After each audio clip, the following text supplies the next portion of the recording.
Good morning guys. তো আমি আজকে বাড়ি থেকে ডিউটি যাচ্ছিলাম। তো বাড়ি থেকে ডিউটি যাওয়া মানে ভোরবেলা ঘুম থেকে ওঠা, মানে কী যে কষ্ট হয় কি বলবো। বাট বাইরে বেরিয়ে দেখতে পাই সবাই যে যার ডিউটির পিছনে দৌড়চ্ছে। তো আমি তারপর হসপিটালে চলে এসেছিলাম রেডি হয়ে বাড়ি থেকে। তারপর এখানে আমি ওয়ার্ডে গিয়ে দেখি দিদুন কথা বলছে। অ্যাকচুয়ালি দিদুনের শরীর খুবই খারাপ ছিল, ট্র্যাকিওস্টোমি ছিল।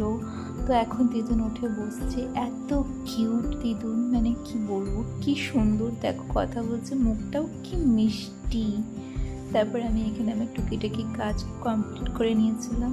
তো কাজ কমপ্লিট করতে করতে দেখলাম বাইরে ঝমঝমিয়ে মেঘ বৃষ্টি, মানে আলাদাই একটা ওয়েদার। দেন এখানে দেখো একটা তেজপাতার গাছ, আমি কখনোই তেজপাতার গাছ দেখিনি, ফার্স্ট টাইম দেখলাম সত্যি কথা বলতে। তো না ভিডিও করলে পারলাম না। তারপর ছুটির পরে দেখছি এরকম হোস্টেলের বাইরে এক পা জল, মানে লিটারালি আমি জুতো হাতে করে নিয়ে এরকম জল বেরিয়ে বেরিয়ে যাচ্ছিলাম, কি করব। তো এখানে আমি রুমে যাওয়ার পরে সকালের ব্রেকফাস্টটা করছিলাম আর কি, মানে সকালের ব্রেকফাস্টটা এখন খাচ্ছি কারণ কিছু কিছু ওয়ারেস ভালো দিদি আছে, তো ওরা মুড়ি মাখা করেছিল, তো আমাকে আর ব্রেকফাস্টটা করতে হয়নি, রয়ে গেছিলো।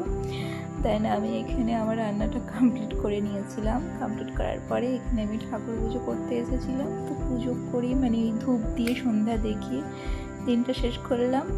দিয়ে এখানে আমি একটু টহল দিচ্ছিলাম, টহল দিতে দিতে রুমে চলে গিয়েছিলাম। Good night, tata.